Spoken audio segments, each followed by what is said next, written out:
Welcome, Reds, to the 100% United pod. I'm your host, TC, and we're joined today to chat United past and present by Pete Molyneux, the man behind the most famous protest in Old Trafford history when he unveiled his banner, 3 years of excuses, and it's still crap, Ta-ra Fergie, author of the fantastic book, Ta-ra Fergie, and he's got a new show on YouTube, Walking Down the Warwick Road. He's followed Manchester United from the Busby days right up until the present day. Welcome to the show, Pete. Well, thanks very much, TC. It's a pleasure to be here, and you set that up really nicely. Although I always cringe a little bit because every time I think about having a banner up saying Fergie should go, I still feel a little bit of a fool, but for obvious reasons. Yes, I mean, well, what better place to start? And I must say, you've come up in so many conversations in the past with my family, with my friends, all United fans, of course, about that banner, right? But we've all got the benefit of hindsight, and I'm a Fergie disciple. Because of my age, I've pretty much only known logically Fergie as a footballing genius. So I never saw those early days through eyes that could comprehend them. And let's go back, December 89, you unveiled that banner, as we say, in front of Old Trafford. What led to you taking that action? I mean, it's quite a big statement, right? To do that in Old Trafford. Of course, back in those days, there wasn't the social media outlets to sort of vent, but still, it's a big shout, Pete. Oh, it was definitely a big shout, especially for what I regarded myself then and still am, a loyal Manchester United supporter. Loyal in the sense that I go to the games, home and away, Europe. Not every game, but no, that took some doing. I didn't realise till I actually held up the banner, or just before I did, the gumption, should we say, it took to do it, because I didn't know how the crowd would react. I was letting go my feelings because, as you say, there was no social media. I mean, coincidentally, I got all my feelings across within 144 characters. So I did observe the original Twitter rules. But no, in those days, if you were cheesed off with your football team or anything in life, you moaned to your friends at the pub or to your family at home or at the coffee machine at work. But it didn't go any further than those people you came across. So I was very disgruntled with that. 89, I'd started going in 64, so I was 25 years in to being a loyal fan, and I'd gone 10 years without missing a game in the UK, TC. So I wasn't a Johnny come lately, but really, when you look back, it'd been a horrible decade for English football in many ways, which we don't need to go over now. But down my street, it was bad because Liverpool were winning everything, and when Liverpool didn't win it, Everton did. So the Championship kept going west, and I'd grown up seeing United win 2 titles in my first 4 years, 2 league titles, and then became the first ever English champions of Europe. And I thought that's how life would be, if I carried on supporting United. Yeah. How it'd be. And 6 years later in the second division, but I stuck with them and we came back. But we yearned to win that league title. And it had gone from May 67 right through the 70s and the 80s, and we got to the end of that decade. And Fergie was the next guy who'd come in, and he had 3 years, as the banner said. And he'd spent a lot of money, quite an awful lot of money, really, especially in that autumn. And the football was dreadful, really, really poor. If we think it got bad under Van Gaal and under Mourinho and sometimes under Ollie, well, it was worse than that. It was very turgid football, with nothing like the daring do attacking football at United that we want at Old Trafford. So it was poor. The crowds were down to, I think that day I held the banner up, there was 33,000 in Old Trafford, and that was pay at the gate. Anybody could go. Yeah, the crowds were down to low 30s, football poor, hardly scored any goals. And the manager seemed to be tinkering with the team and getting players in there that you thought are never going to get a title winners medal. And in the end, I think we'd had the 5-1 hammering at Main Road at City, and we'd lost to Tottenham in the League Cup.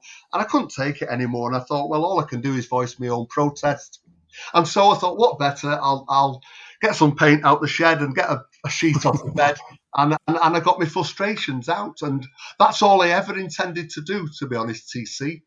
I never thought Yeah. for 1 minute we're talking about it so many years later, but Well, exactly. As I say, that we've was got the the run up benefit. to it, you know. Yes, I mean we've got the benefit of hindsight, haven't we?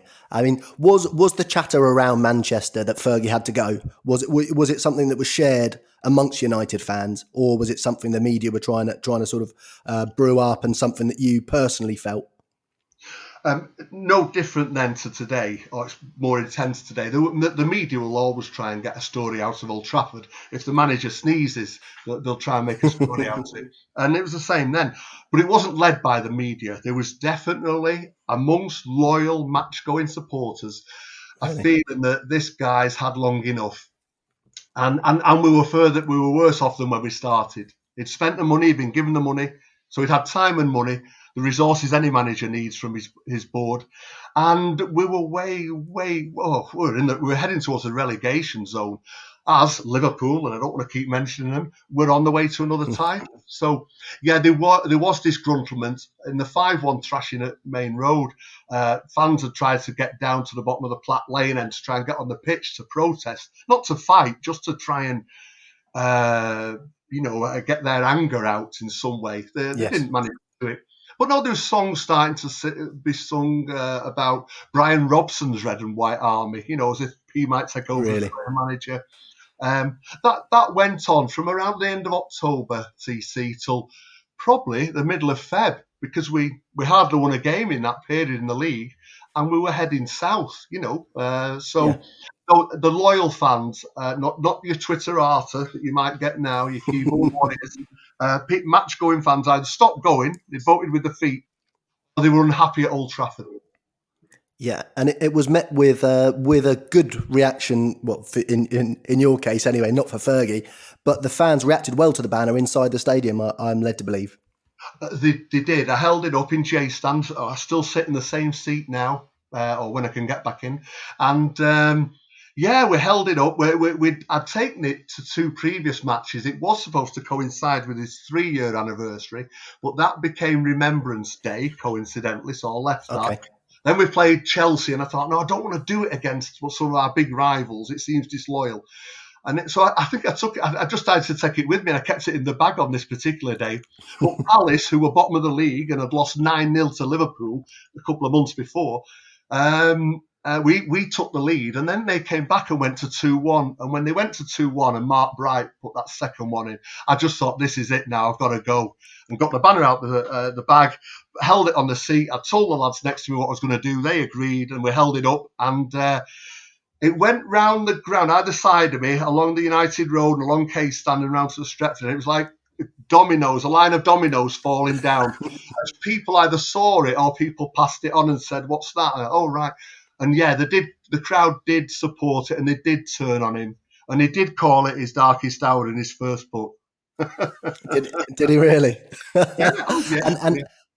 And how long were you allowed to hold the banner up? Because these days it'd be up for a matter of seconds before the henchmen came in and snatched it off you. I presume the stewards were a little bit more sort of one of you or one of us back then. Did it stay up for a while, or was it carted off? Briefly, a number of questions there. That it was in the end carted off, and I wasn't. Now, you're showing your age a bit, CC, because in those days, the ground was policed by something called policemen. Oh, right. There you go. They were the odd stewards, but not the plethora, I think that's the right word, of them that you get now. There was the odd steward who in the end held them. So, I did hold it up as long as I wanted to, which was about 5 minutes before kick-off. It had the reaction I wanted, and then 2 young policemen came in, edged their way along the row, and asked me to take it down. And I said, no, it's a peaceful protest, because I'd always intended it to be peaceful. They said, well, it's. I said, so it's peaceful, and they said, well, can you take it down, please? So I said, no, it's just a protest. And they said, well, it's offensive. I said, well, it's only offensive. I'm not being clever. It's only offensive to the person it's aimed at. So no qualms there. Then one of them started getting a bit of a tug of war with holding the banner and me holding the other end.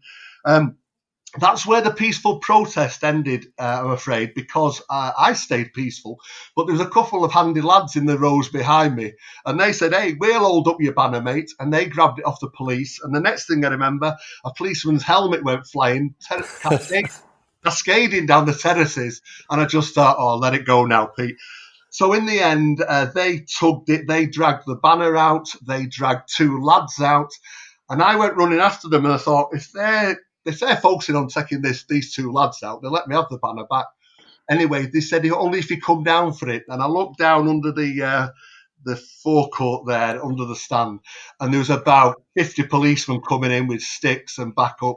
And I decided to leave the banner and said, "No, you keep it," and ran back to my seat. And they left me there, but a little steward came over at the end of the match and he said, "If I were you, son," he said, "don't go out down your normal way out. Jump over this wall into K stand and get out that way because they're waiting for you at the gates, the police." So the steward then actually did me a favour, and I got out and I lived to tell the tale. You did. It's a shame you didn't get the banner back. You would have earned a pretty penny off that. A good sort of 25 years later. Very much so, very much. I didn't have that sort of foresight, but it was reproduced for an ITV programme called The Fergie Years in about 1998. So that's what gets aired on the internet. If ever you see a copy of the banner, we reproduced it almost, word for word and font for font. Yes, yeah. And were you, when Fergie came in originally, were you supportive of that appointment? Of course, he'd won 3 Scottish titles and he had broken that stranglehold of Celtic and Rangers, the big 2 up in Scotland. He won a European trophy as well, the Cup Winners' Cup, beating Madrid on the way. He came with a good CV. Were you for his appointment when Atkinson went? Yes, I was very much. I felt Big Ron. I loved Big Ron. I think anyone that watched his football from 81 to 86 would say that 98% of that was really good. He did really grasp what the club meant in terms of its history, its fans, the football it should at least try and play, and he served that up from very quickly from 81. But the trouble is, we got 2 FA Cups in that time, which wasn't a bad thing. You didn't win many FA Cups even in those days, but it couldn't get the Holy Grail, which was the title. And in the end, we ended up being bridesmaids too many times, and we wanted to be the bride. Yeah, absolutely. And Fergie, let Fergie have a go. We don't know much about him, but he's won stuff. And I've always followed Scottish football closely, and I follow Celtic and Rangers particularly because I love the passion both their sets of fans have. And I've been up to friendlies to watch United in friendlies in Scotland, and so I followed Scottish football, and I realised how momentous it was to break the old firm hold on Scottish football, and he did it, and then went and won in Europe as well. So he had all the right credentials. We were right behind him, for 2.5 years, fully behind him. Yeah, and for the younger viewers, again, Scottish football is not like it is now. It was a proper tough league back then. It had fantastic players in it. It wasn't so far off what is now the Premier League and the First Division back then. It was a very competitive league, renowned, and as shown by them going on to win the Cup Winners' Cup. When you were calling for Fergie's head, who did you want to replace him? Was it Robbo? No, I'm not so keen on player managers. No, I think it's so tough a job to be a top player for United, let alone the captain, and be manager. Yeah. I think when my mate pushed me, I said at the time my number one choice, so 89, was Laurie McMenemy. Don't know if you remember him. Okay. Yeah. He managed Southampton to the cup victory over us in '76 when they were a second division side, but he was an ex-Grenadier Guard, and he carries some authority and presence and kudos. So I went for him. And of course, my mates reminded me many times since, because he won nothing after that I'd have had Laurie McMenemy. Not only did I hold that banner up saying Fergie should go, but I wanted Laurie McMenemy. And it entertains him. It does. And look, the legend has it that Mark Robins scored that goal at Forest in the FA Cup third round. That was not so long after the banner. Is that rewriting history a little bit? Did we have to win the cup that year to save Fergie's bacon? I don't think it's rewriting history. I wouldn't say we had to win the cup. I considered this quite a bit as the years have gone by. We certainly, I think for Fergie to survive that season, because it was coming to the crunch, no matter what anybody says, they knew what was going on behind the scenes. I mean, the class of '92 hadn't come on the horizon then. Really, they were still kids, and we'd always had a good youth team, but we'd had enough of the promise of Jam tomorrow. You know, we wanted the first team to win. So, no, I think we would have had to get to a semi-final or final, and that might have saved his job for that winter. And he needed to climb back up the league, which he only started to do. We only started to turn it round about late February. He needed to start winning. He needed to get a good cup run. Most importantly of all, though, and it's as important today as it was then, he needed to start playing football the Manchester United way, the Matt Busby way. Go out there and at least try and entertain the crowd. And if you can't do it, we can't do it every match, but at least go out there and try and put on a show for the crowd and make the end of their week, after a long working week in the factory or the office, something that gives them pleasure. That's never changed since the Matt went there in 45, and it should never change, ever. Yeah. Yeah, 100%. I mean, we did go into that Forest game. We hadn't won in 8 games, I think it was. I always think that Mark Hughes assist was out of this world, wasn't it? With the outside of his foot, unbelievable. Oh, the hair stand on my arm now as we talk about it or mention it. It was the sweetest of balls, yeah. Wasn't it just? He did a very similar one to pass it through to Whiteside in '85 when Whiteside won the cup against Everton and bent it round Southall and a defender. Van der Howe, I think. So those, if ever you want to see 2 exquisite passes or assists, they'd be called now, then there's, Mark Hughes and did it twice in 2 vital games for United. I've got to say, TC, that on that day, so I'd held the banner up exactly 1 month before. It was not a protest at the club or the chairman or the CEO or anybody, but Fergie, because he was the manager, the buck stops with him. And if he won us the title, he'd be lauded forever. 1 title, and he would have been lauded forever. And if he couldn't deliver, we'd have to say, okay, thanks very much, let's move on. So when we went to Forest on that day, there was only 21,000 in the ground for that FA Cup 3rd round match. United had 7,000 fans, so a third of the crowd, and it sounded like we had 10 times the crowd. You know, yes, everybody, on TV it does. A man or a woman was behind United that day, no matter what they thought of the manager, and sung them home. It was an incredible atmosphere, and again, TC, anyone that was there would look back on it not just fondly because of nostalgia, but it was a show of defiance, Manchester defiance, to say, look. Yeah. We are struggling, but we'll always be behind the lads. And we'll decide when a manager goes, not the BBC, not Jimmy Hill. And we got behind our team. And it was absolutely superb support. And it fed off. The team played well. The support got even louder and the team played better. And it was a superb performance against a very good Forest side, you know. And a great goal to do it, and a great goal. They should have a statue, not of Mark Robbins, but of just his forehead, because that really did take us to the promised land 10 years later. That started it. Without it, I don't know what would have happened. Yeah, sliding doors moment, if ever there was one. I mean, when did your faith in Fergie get fully turned around? I know, obviously, we won the Cup, and then we won the Cup Winners' Cup in 91, and then, of course, the title returned to Old Trafford after all those years in 93. Was it 93 when it fully returned, or were you quite quick on the turnaround? I know us United fans, we want to believe, right? We want to believe in the dream. So if there's a chance the manager's going to do it, we're going to get fully behind them. It's just when we can see no light at the end of the tunnel that sometimes we get a bit nervous. But when was it that your faith in Fergie returned? It was certainly back by 93. It was back by 93. In fact, if I'd become an atheist, I suppose, to Fergie, just in biblical terms, I was on a long way back to being an evangelist. Yeah, but that started with, to be fair, I wrote him no, sorry, when we won the cup, coincidentally against Palace, that at the end of that season, and I went to both those games. We won it in a replay on a Thursday night with the tremendous pass from Neil Webb and the goal from I forgot the goal now. I was going to say Lee Sharp, but it wasn't. It was Lee. It'll come back to me. Don't worry.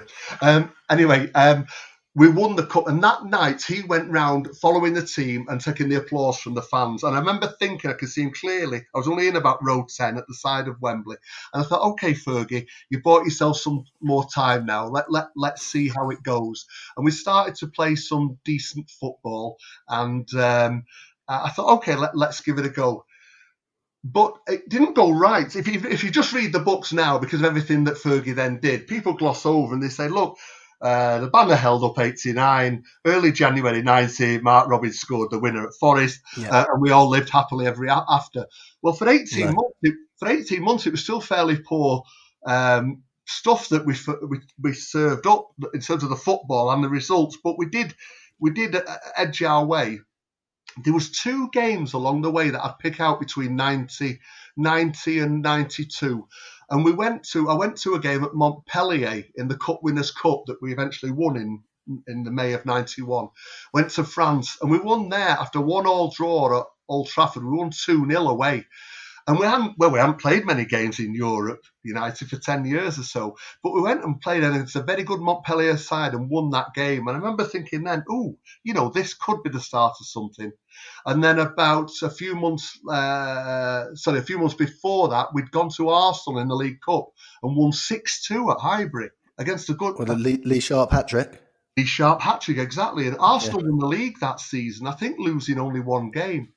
So whilst there was a lot of stop and start good and bad performances, a little bit like Ollie now, which we may talk about later, it didn't go right away. We misfired and then we looked sometimes like a great team. And it got to about 91, and then he bought Kanchelskis and Parker and Schmeichel, and we really did start to look a good side. Lost out to Leeds, sadly, when we thought we'd won it. But by the time we won it in 93. No, Fergie was the man. And then when we did win it, he did get immortality in my eyes even then. I'd waited 26 years. You don't wait 26 years, TC, for many things in your life. A job, a wife, a husband, a partner, whatever. It was a lifetime, it seemed. And I wrote a letter to him when he won the league and handed it in at Old Trafford to his assistant the following day when the people were celebrating on the forecourt when we played Blackburn. And he never replied, but I said, look, I was the guy that held up the banner. I don't make any apologies for that, but to be fair, I called you then and I praise you now. Well done. Thanks for making my life great again and good luck in the future. And he never replied, TC. But the only thing is, when I was a season ticket holder then, as I am now, my season ticket didn't turn up for the next season, and I had to go down. I had to go down the day before the match and say, look, I've been writing to you and phoning you. Where's my season ticket? I paid for it, blah, blah, blah. And a little old doddery old fellas, because that's what ran the ticket office then, he had a look round the pigeonholes and all that. And he came back a bit red-faced about 10 minutes later. He said, oh, I found your season ticket. It had fallen down the back of these pigeonholes. Now, I know Fergie is one to hold a grudge, and I can't prove Absolutely. Just wonder if he pushed my season ticket down the back of those pigeonholes. I wouldn't put it past him. If there's one thing we know with Fergie, is that he absolutely loves to hold a grudge, doesn't he? So, and of course, although I guess writing in your letter that you weren't apologising would have probably brushed him up the wrong way, knowing Fergie. But look, the title, as we all know, returned in '93. Eric Cantona, of course, came in that season. Me looking back, as we were talking about sort of the daties, I've been a disciple of Fergie from the start. And of course, Eric Cantona in my childhood, he was always the king. Even when I couldn't watch United and I might be playing football or rugby myself when I was younger, I'd race back into the clubhouse after to watch teletext and watch the scores coming up. And the amount of times it was just 1-0 Eric, especially sort of in that 96 season, I suppose. He was always the king for me. Do you regard Eric as the man who was the catalyst, as I say, to make it all happen? Is that the way you saw it or not? Definitely. We had a good team, very good team that had come runners up to Leeds. I mean, we stumbled in the last 6 games, really, in 91, 92. What a lot of folk forget is, or it's hard to remember, that's a long time ago, but when we signed Cantona, around this time, November 92, United were 8th in the league and below Oldham Athletic in the first ever Premier League. I think I can't remember the exact facts, but if you look at the run of games before he came, we'd not scored in 5 of 6 games, not scored at all. The scoring between McClare and Hughes had really, really dried up. And we were in 8th position, so it wasn't like, we just missed out in 91, 92. By November, we were in 8th position. Can you imagine the hoo-ha now, Yeah. Oh, it looked like we were missing out again. And I think Fergie was a bit desperate. And we know he tried to get David Hurst and couldn't get David Hurst. I know, yeah. Blimmin' hell. It was only because of their chairman ringing up for Dennis Irwin, I think, asking. And they said no. But there's no doubt about it. There have been many great signings in United's history. Even just in the 60 years I've watched them, we've been blessed. There were some pivotal ones as Fergie was building that team, which went on to win singles, doubles and trebles. But if there was one signing I would not want to erase from United's history, in my time anyway, it would be the Eric Cantona signing.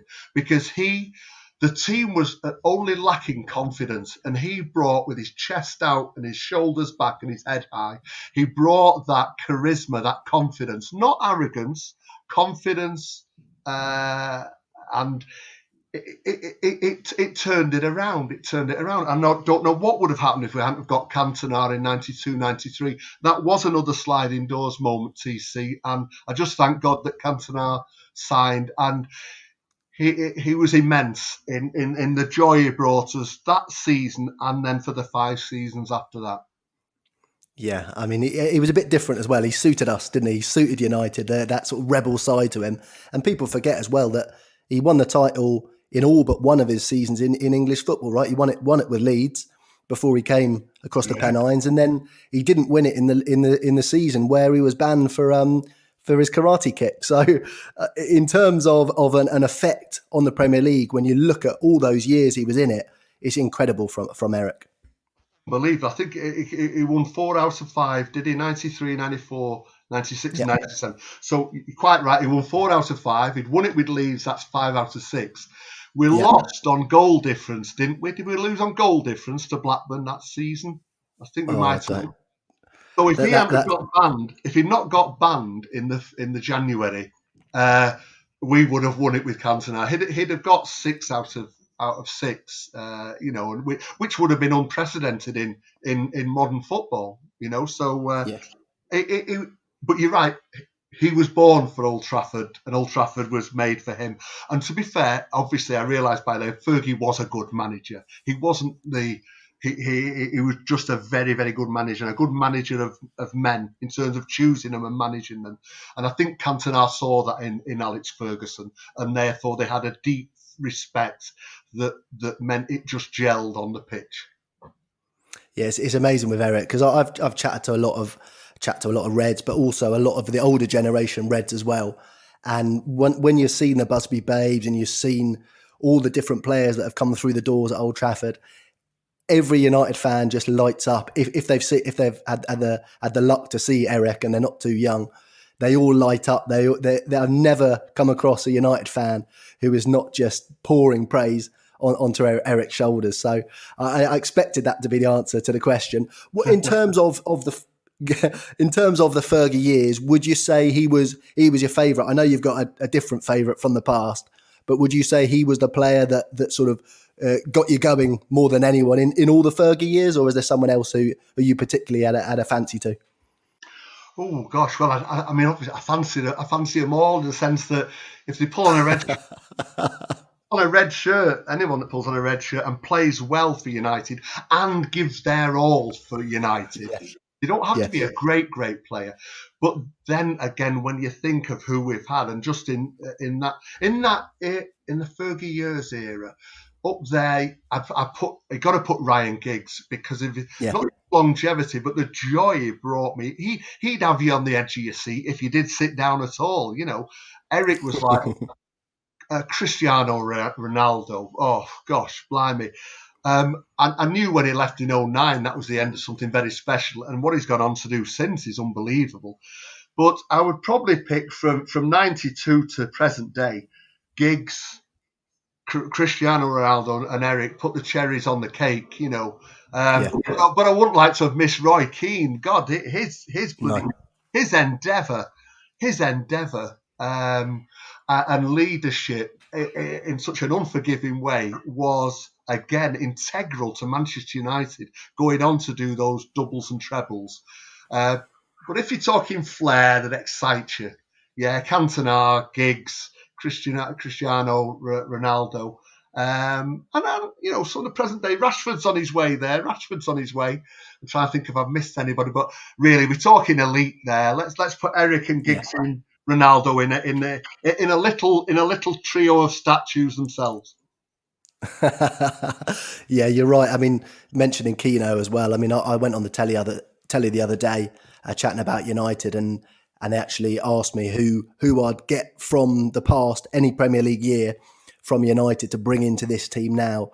And I would love to see Eric Cantona just play one more match. That'd do it for me. But I had to do what's best for United. I had to go for Keno and put him back in there, put the armband on him, because he's the one who raised those standards. He's the one who kept those standards as well. So I definitely think Keno's in there. But I must say I'm happy you said Ronaldo, because I was lucky enough to be watching every match he played at Old Trafford, pretty much, especially the glory years that he had, and a number away as well. And I think Ronaldo is one of those ones that you had to see in person, right? You had to see him in the stadium and see. Occasionally I'd bring a mate down who hadn't been before, and he'd say, bloody hell, I didn't know Ronaldo was so quick. I didn't know he was so quick on the ball. And the secret was gradually getting out. But he was, and you're right, when he went in 2009, possibly like one of Fergie's bloopers, maybe not replacing him, that standard of player going out the door. But yeah, Ronaldo, those years were absolutely joyous, I must say. Yeah. You said it brilliantly. I can't think of anybody that would disagree whether they support United or not if you just took his years after United. But there is a school of thought, of course, when we got to that kind of pinnacle with Ronaldo in '09 and 3 European Cup finals in 4 years. I know Ronaldo didn't play in all of them, but we were World Club champions, first English team again to win the World Club Championship. As well as European champions. I wouldn't say we've backpedaled, but I think that was the last. When you look back from today, that was the highest peak in our rearview mirror that we ever climbed as fans and as a club. And I mean, it's a hell of a peak. It's an Everest of a peak, and it's there for us to get to that next Everest in front of us, But Ronaldo put us literally on top of the world. I don't want to break into a Carpenter's song, but he did.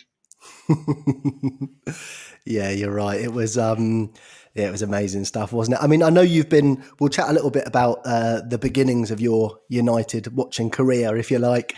You were lucky enough to be at the first European Cup final that United played in and won back in '68, right? You went to Wembley? I did, yes. I was 13 years old, TC. And just a little bit before we get into the final, I believe that before then you used to watch United with your dad a bit, but the matches were a little bit rowdy for a little kid like you. So you used to go and watch the youth teams, and there was a certain someone special who caught your eye there. Oh, very much, very much. I'd seen them. My first ever recollection of there being an entity called Manchester United was the 1963 Cup final. United were playing Leicester. I was outside having a kick around with a neighbour, so I was only eight and a bit then, And we were playing football, and so we decided we wanted to be teams. And I must have known that there was some match on the telly, and I ran in and asked my dad who was playing. He told me it was Manchester United and Leicester in the FA Cup final. We ran outside to play again, and then couldn't decide who we would be. So we ran back inside, no colour telly in those days, black and white. And I said, "Who's playing in what colours, Dad?" And he told me United in red, Leicester. I think Leicester in white that day. Anyway, it doesn't matter. But for some reason, thank God, I chose the team in red, Manchester United. I guess it's because I knew of Manchester. And again, thank God, my neighbour wasn't too bothered about being Leicester City. I guess he might have had a very good 2016 in his later years. That's a long way, isn't it? I got the nice piece of the cake. So I heard about it, and we played and kicked about. And then after that, I thought I'd like to go. So I was interested in football, playing it and reading about it, magazines and whatnot. And I asked my dad if he'd take me. He said, "The crowds are too big, son. I can't take you that, but I'll take you to the Youth Cup matches in 63, 64, that would be." Well, lo and behold, United had last won the Youth Cup, the Busby Babes, I think in 57, and would not win it again after 64 till 1992 with the class of 92. So the Youth Cup was a big thing in United's post-war years, winning it. And that year that we won it with a team that had players who, I won't name them all, but David Sadler was in that team, and John Fitzpatrick, Willie Anderson, Bobby Noble. These went Jimmy Rimmer, they all went on to play in the first team. Johnny Aston starred in the 68 European Cup final. Mm-hmm. And they were all good players, but what lit up a dark night at Old Trafford in that winter wasn't just the floodlights. There's a thin fella called Georgie Best with thick black hair. He did look like one of the Beatles, but he had such skill. You said you had to be in the stadium to see Ronaldo. You're right. I understand what you mean by that, because you see them and you think, well, how can he run so fast, so quickly? How did he get past him then? How can such a thin wisp of a lad take on these big, chunky defenders? And George Best ran, dribbled, shot, headed, worked his proverbials off all over the pitch, and he just lit up. He lit up those nights that my dad took me to, about 4 or 5 of the Youth Cup matches and then the final ones. And really, he carried on then lighting up my young teenage life and then my later teenage life and then the early years of my 20s. He never stopped lighting up my life, Georgie Best. He is the best player I've ever seen. Not for longevity and many things he didn't win, but in absolute football terms and delivering joy at Old Trafford is second to none, TC. And I was blessed to see him play in those teams, and he got into the first team that year, and I fell in love with him. And that might seem strange because I'm a straight guy, but I don't mind. I mean, I felt the men loved Georgie Best, the women loved Georgie Best. He was just great. And even those fans, the other fans, the opposing fans who booed him, they'll tell you now, they loved Georgie Best as well. They loved him. Yeah, they just wanted to be him. Tell me, very special memories of Best. Thank God my dad took me to see those games.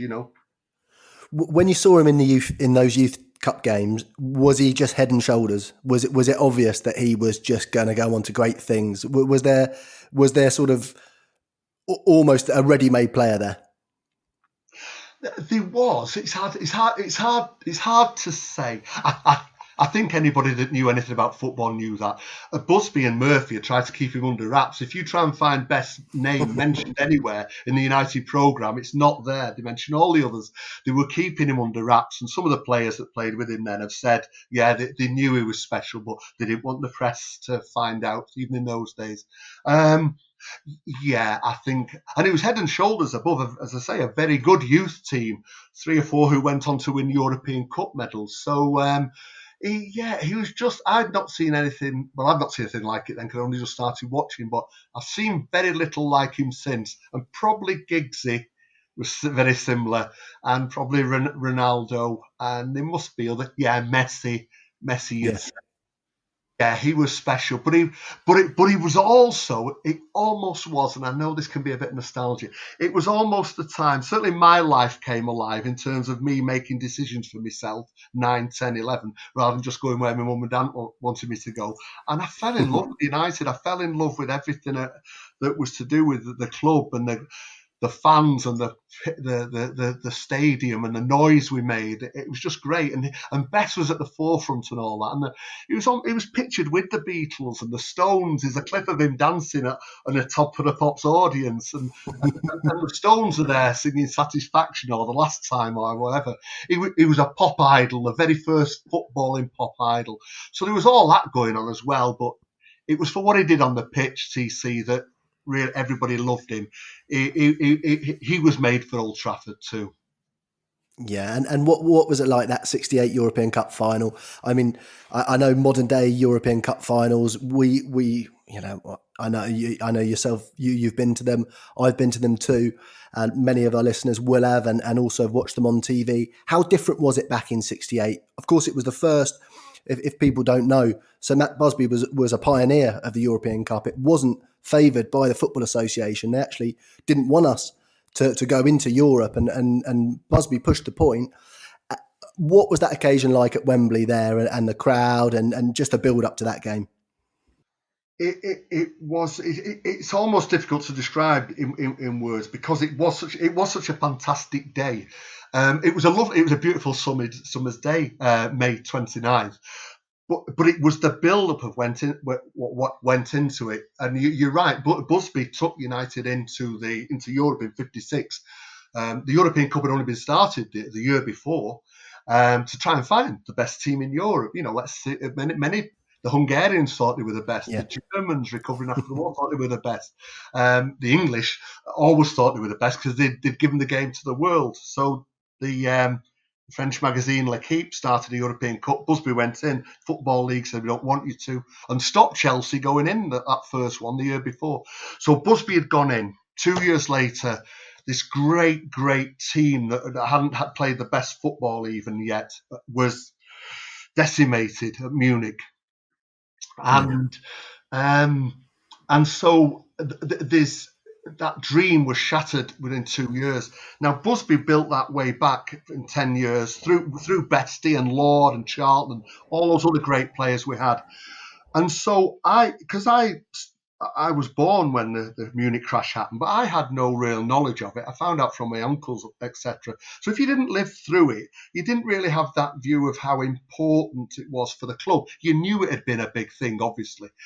But for those that had lived through it, that journey that started in '56 and that dream that seemed to have died in '58 was resurrected. The dream was back. And so United had battled to get back into the European Cup, because only the winners, the champions of England or each country, went in.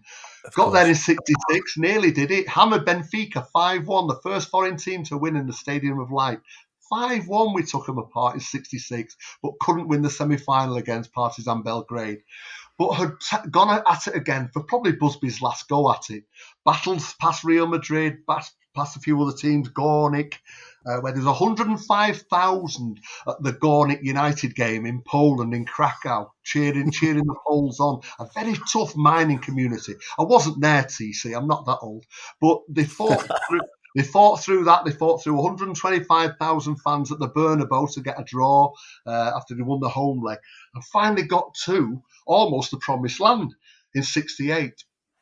Because Benfica only got about 10,000 tickets at the most, the other 80,000, 90,000 were snapped up by Man United fans from all over the country and probably all over the world. I can remember there being a big Maltese supporters club and a big banner following United to Wembley. And no English team had done it. United had that tragedy on the way, and to win it honestly was a dream. And for a young boy, having watched Real Madrid on the telly and Benfica on the telly in black and white, we didn't know much about these teams, but they were very special teams. For us to go and beat them, and that night we played well. They took the lead. They equalised late on, and you wondered, oh gosh, are we going to come so close and not get that dream? And then in 9 minutes, the first 9 minutes of extra time, TC, we scored 3 times. That was great for 2 reasons. One, we were 4-1 up and going to win it. And we still had 20 minutes left to sing them home. And again, the hairs are standing up on my arms now, because that singing all around the ground for United for that last 21 minutes and then through the presentation, etc., is something I will never forget. It was great in Moscow when John Terry missed that last penalty. It was great when we won it in the last minute in Barcelona in '99.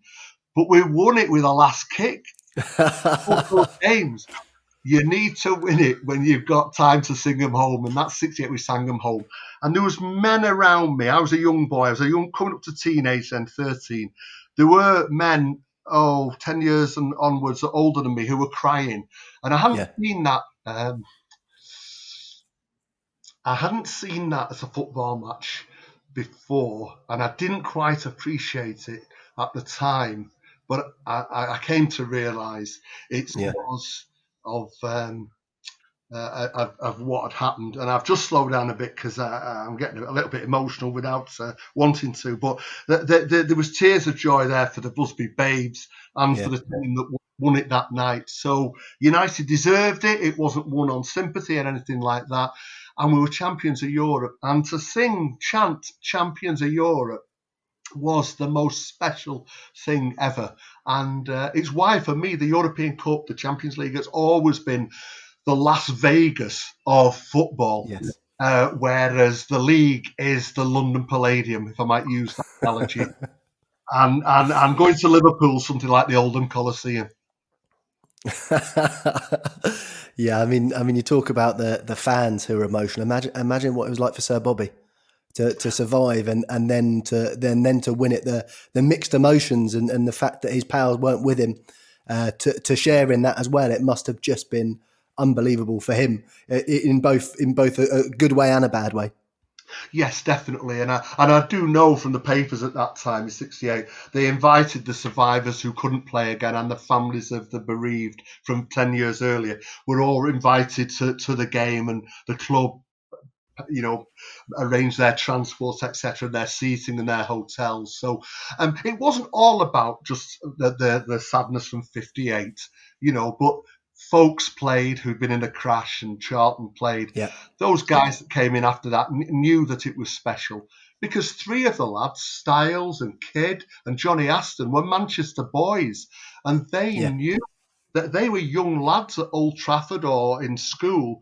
They'd known how the streets of Manchester, how it affected them in 58. They'd grown up that as young lads. So nobody need telling. We were winning it for United that day and for the club and also for the Busby Babes. And gosh, talk about pinnacles. That was a pinnacle. But I wanted more, TC. I wanted more European Cups. I wanted to travel to the city. I wanted to travel to the citadels abroad, and see United conquer Europe. And I ended up at Leyton Orient and York City and Bristol Rovers 6 years later. So it all went a bit awry for a while. It did indeed. And you obviously experienced us down in the second division. How was that for you? I mean, we still, legend has it that we still pulled a crowd and played decent football, right? Spanked a few teams and bounced back. What was it like from going from that monumental high in 68 to then just a few years later dropping down a division? Very, very painful. Very, very painful. Especially as I think around that time, City came into the ascendancy. Leeds won their second league in 5 years, and Liverpool had started their domination of really the 70s and 80s in terms of domestic honours. So against that backdrop, we're falling into the second division, and we'd not been there since 1937, was it? Something like that, 38. So it was awful, but for a young lad who, I went to every game home and away in that second division, TC. I was going to friendlies then, away at Portsmouth and Ross County and all sorts of things, testimonials. I didn't miss a game, so I'd become obsessed with it then.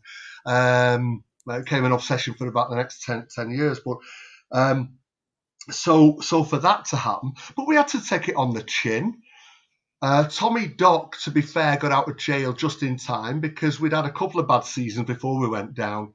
You see, Yeah. I never thought we were going to go down. I just didn't think it would happen. It was just not.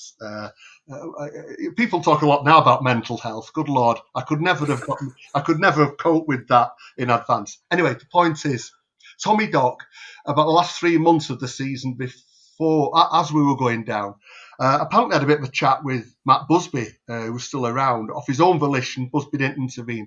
And he just said, look, it's looking bad, Matt. What is anything you advise? I said, look, if we go down, it's not the end of the world, Tommy, but go down fighting, go down playing good football. And we hadn't won away, I don't think. We hadn't won away till March that season. And that next week, after we had a word with Busby, we went and won 1-0 at Sheffield United. And then for about a month, turned on the style, winning at Chelsea 3-1 and beating Everton 3-0 at home and Newcastle. And we only just then avoided relegation in the end. But he kept that philosophy going, Tommy Dock. And he bought a young man that had time to breathe in the second division. And although there was never any thought of giving up on the manager or giving up on the team, which for people who went through the Tommy Dock era and went into the second division, they really don't get some of the social media warriors now who want to dismiss people at the drop of a hat and abuse United, even though they say they support them. There was no abuse of the team or anything like that. In fact, in the last game before we went down, there was a show of strength again at Stoke after that City game when we'd gone down. We played on a Monday night, and 10,000 turned up at Stoke at the gate and sang all the way through. So we knew we were going to sing our way all through the second division, and we did. And Tommy Dock played attractive football, and it gave United a bit of time to reboot, you might say now. Pressed the reboot button, and we came flying out the second division and had a few great seasons under Tommy Dock. Some of the best football I've seen in my time.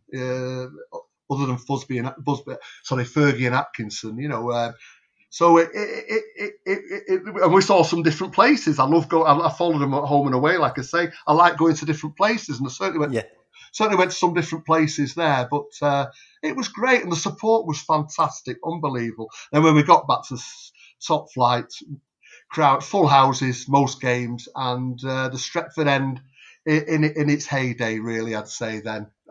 Loud, passionate, irreverent, lawless at times, but God, for a kid between 18 and 22, I would never have missed that ride, No, I mean, lots of people talk fondly of the Tommy Dock years. In terms of, you just mentioned the Stretford end then, how much of a difference do you notice now? Of course, I mean, I even notice a difference from when I first started going to games to the present day in terms of the feel of the stadium, in terms of a bit of raucousness as well.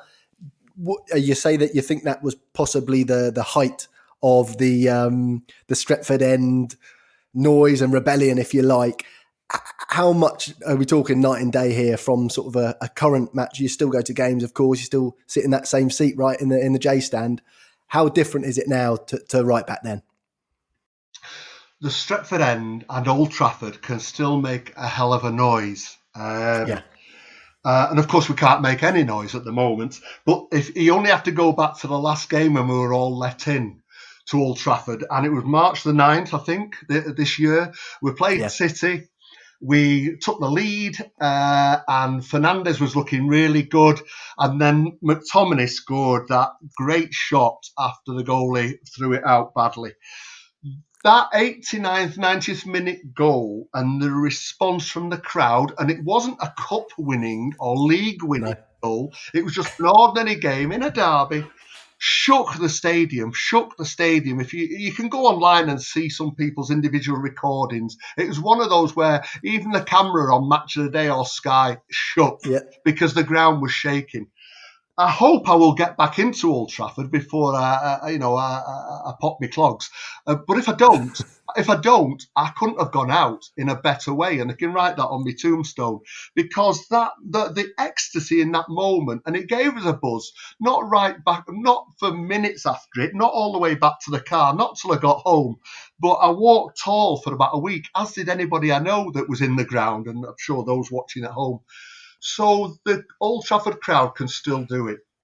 But in terms of that singing being there from about 1:30 when the Stretford End opened, right through the match, and giving it its all, good and bad, reverent and irreverent, but always behind the team, then the era from about 65, probably till they knocked it down in 92, was something so special.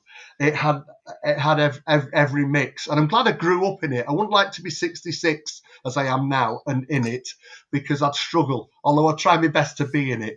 But for a young lad between 13 and 40, it was fantastic being in it with the noise, the variety of songs. We had a song for every player, almost. Yeah. Every song in the charts we adapted to make it a song. This is way before Pete Boyle came on the scene, God bless him. And then the away support, pay at the gate, no restriction to 3,000, as happened when the stadiums were rebuilt after Hillsborough. Yeah. Between at least 5 to 8 and sometimes 10 and 12,000 singing for the Manchester boys, and coming off those special trains or bursting out the back of a Salford van hire or a car was just. It was a weekend experience. It was a weekend experience, and I'm just glad that I lived through it and enjoyed it and cherish it. But that's not just nostalgia. I love going to Old Trafford now. I love to go into Old Trafford in the future and to away matches. United still make a lot of noise. Just look at the away support, TC. At every game, even post Fergie, it's been superb. Yeah, I think, of course, the Stretford End back then was all standing, right? So you had that energy you get when a load of lads are packed in together. And I know some opposition fans laugh at us saying that sometimes the acoustics in Old Trafford aren't great. But from my experience, because I had a season ticket up above you for a little while, up in the quadrant, and then I moved to the back row of the Stretford End, and in both. Well, in the quadrant, there was not much singing apart from me and my brother. But down below, where you guys are, is quite a good singing section, right? Yes. That little wedge in the corner. J stand, yeah.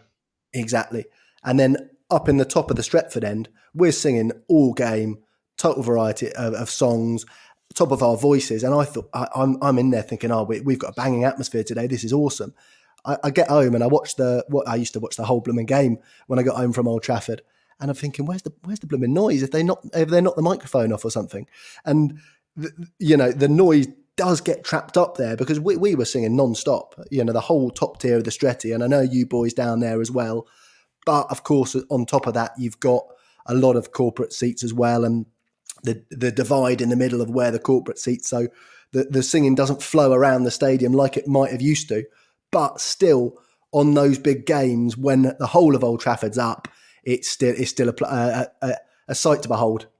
It is, and you're spot on again. The ground's got bigger and better, but the roofs are very high now. You want a roof on a ground because if you ever try singing in an open end, it's no good. But the Stretford End roof was just about high enough. As the Cop, it's not just United. It's all the big big clubs with their big grounds now. It doesn't lend itself to the acoustics, but there are times when, and I mentioned the City game earlier this year, but there was a time under David Moyes' almost one season, when Liverpool had come and were beating us 3-0. And that was hard to take on our own ground. And we knew then that Moisey wasn't going to be the guy. I think then we're clinging on to hope. But Liverpool fans are singing their songs, and that's going round the ground, their 3,000. But to a man, and a woman, there was defiance. Manchester Defiance, Manc Defiance, United Defiance. We just started singing 20 times, Man United. And it didn't 20 minutes, wasn't it? 10, 20 minutes, yeah. And it drowned everything out. And that wasn't just the vociferous singers. It was young and old, men and women, black and white, whatever, that bleed United and have United hearts, saying, you're not going to outsing us here, no matter what happens to us, And just one small point, TC, I must say, because just so we don't get pulled up, you said all the lads there together on the Stretford end. So there was a lot of girls and women of all kinds. Kinds. I've got to be careful here because I'm not trying to be controversial. All I'm trying to say is there was a lot of great United supporters who were girls and were women and followed them home and away. Went on the specials and could hack it with the lads and knew the football, knew the stuff, knew the players, and they still are today. And Yes. I, for one, I think they should have more of a voice, not just about the women's football. Obviously, they can have the voice for that. We all can, but no, just I've known a lot of great female United supporters, and they were on the Stretford and they did the bit, you know. Yeah, I'm meant to be the political correct one with my age, aren't I? And I didn't want to come across as Pete the pedant. Yeah, but you do mention that our away fans are fantastic, and I think that's where you get that essence, right? That essence of Manchester United, because you've got a group all together, maybe 3,000, maybe 2, maybe 5, if we're lucky, all packed together. And that's when we really sort of almost the old essence of the Stretford end comes out. Is there an away game or an away end that sticks out in your memory from your years of Sporting United as a particularly memorable one? Oh, that's a good one off the cusp. Do you want me to give you mine while you think? Yeah, go on. I mean, I did say that the Forest one was very special, but they must have been as well. Yes, I've got one, but go on. Do you want to do yours first? I don't mind. Mine is Fergie's last game in the Hawthorns there. It was just, and again, I'm using hindsight here. I just remember the sun shining down on the Hawthorns.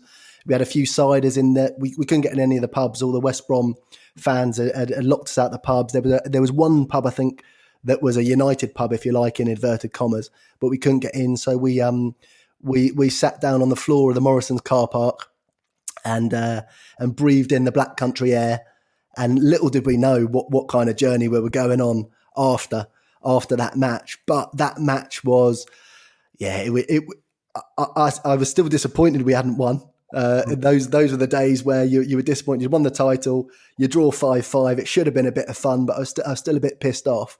But that day just sticks in the memory, and it's probably, like I say, Fergie was all I ever knew, and he gave me so many wonderful days, so many memorable, amazing memories.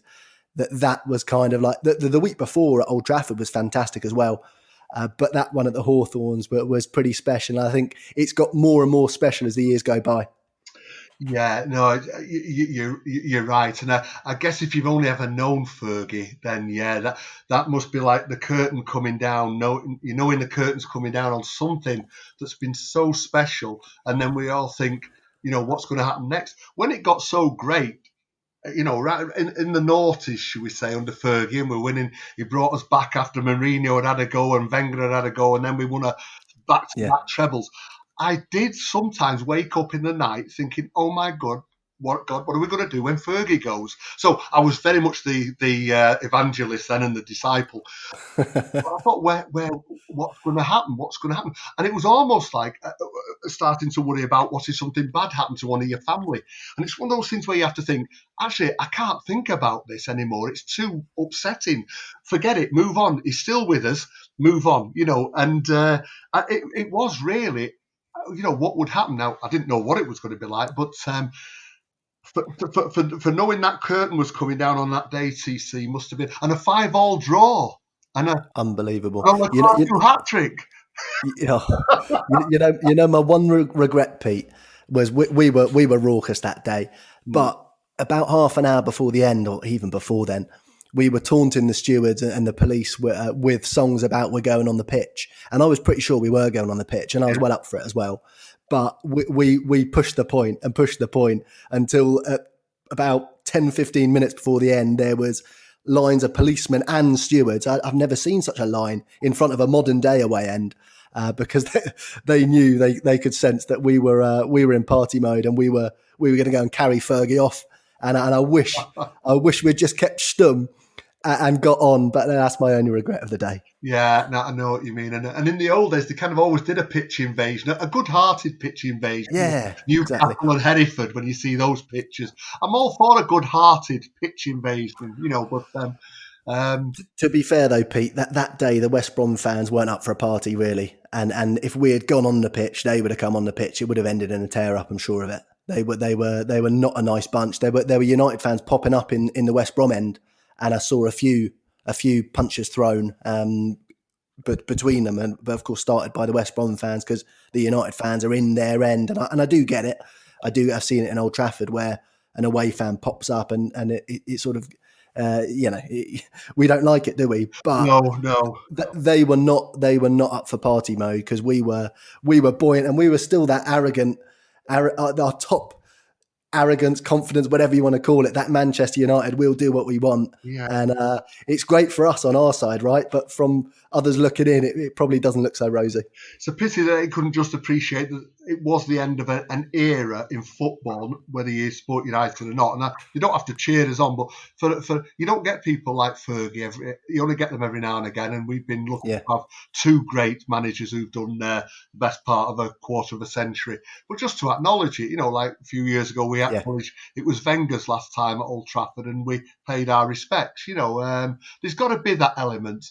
I think football shouldn't transcend everything, but especially when they're not our rivals, right? They're just exactly. pokey club in the Black Country. Yeah. It's comments like that, which is the reason they don't like us. I feel a terrorist chant coming on. If I had to pick one out then, and it's more for its poignancy perhaps, because there's been many noise levels where you just think, wow, that's incredible. But, in that run to, and funny enough, there's a kind of Crystal Palace theme here, and I didn't intend it to be, but when United were going for the title, which they eventually won in 93, if you recall, there was a deciding game. Not deciding game. There was a pivotal game where they played the extra 9 minutes of injury time and got the 2 goals against Sheffield Wednesday at Old Trafford. Steve Brucey. People forget that 9 minutes of injury time because of injury to the ref. It wasn't Fergie time. The ref got replaced. But anyway, small detail. Pedantic again. But the following, about a week or so later, just before an international break, and probably about 3 games from the end, maybe 3 games from the end, we went to Crystal Palace midweek, and it was one of Sky's early games when we weren't on every week then, and I think there was matches, a full Premier League fixtures that night, and we knew that our 2 rivals, who were Villa and Norwich, oddly, for the title that season, had either lost the night before or were losing that night. And United went 1-0 up, and it was looking really good. It would put United back on top, I think, or give us a bit of a lead. I can't remember the exact. But the point is, I think Hughes and Ince scored. I think Ince got the second about 10 minutes from the end. And there must have been 10,000 United fans along the side of that Crystal Palace ground. Because again, it was still pay at the gate. And we'd had great support all night. But that was April 1993, and they started singing a song after the basic cheering for Ince and the goal and United, a song that we'd not sung since the late 60s. Quite simply, just like a team that's going to win the Football League, we shall not be moved. And we'd not sung that, not with any proper belief or ecstasy, since probably 68, I think. It had died away because it wasn't true, or it wasn't looking likely. I don't think we even sung it in the year before when we thought we'd pick Leeds.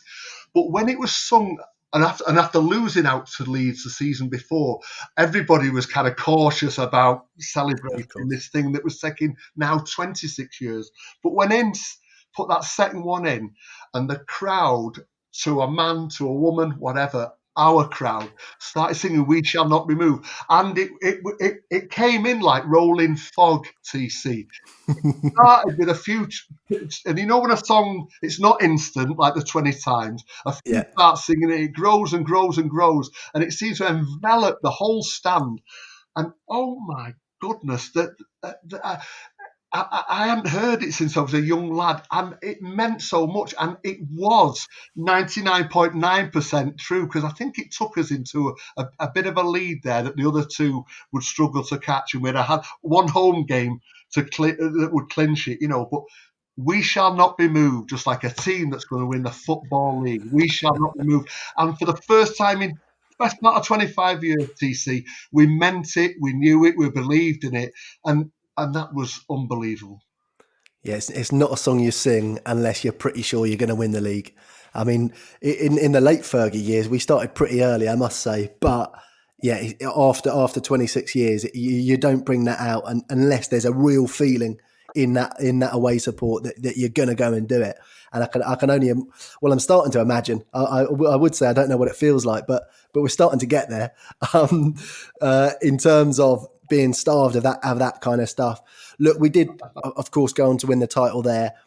Fast forward to the end of the 90s. I know you said you've been to every European Cup final we've been in. Just a little word, of course, on 99. And you were in the Nou Camp, right? I was in the Nou Camp, yes. I was in Turin as well. Yeah. I mean, and Milan. I think there's only the early Barcelona game I missed in at home and away, but. Well, by 99, I mean, gosh, we had hit the Holy Grail, and God, how many titles did we got by that time? We had a clutch of titles, didn't we? But the young team wasn't big enough to take on Europe's greats, one of them being Juventus. And also the rule, the foreign players rule, had thwarted United. 100%. Because Welsh and Scottish and Irish counted. Anyway, and there we were in the European Cup final, having seen what in the time, I keep going on about the time I've watched them, but it's a long time, and so I can look back fondly, but also pick out some moments. So if I think it's the best player, it's the best player out of a lot of players, and it doesn't mean my opinion's right any more than the next person.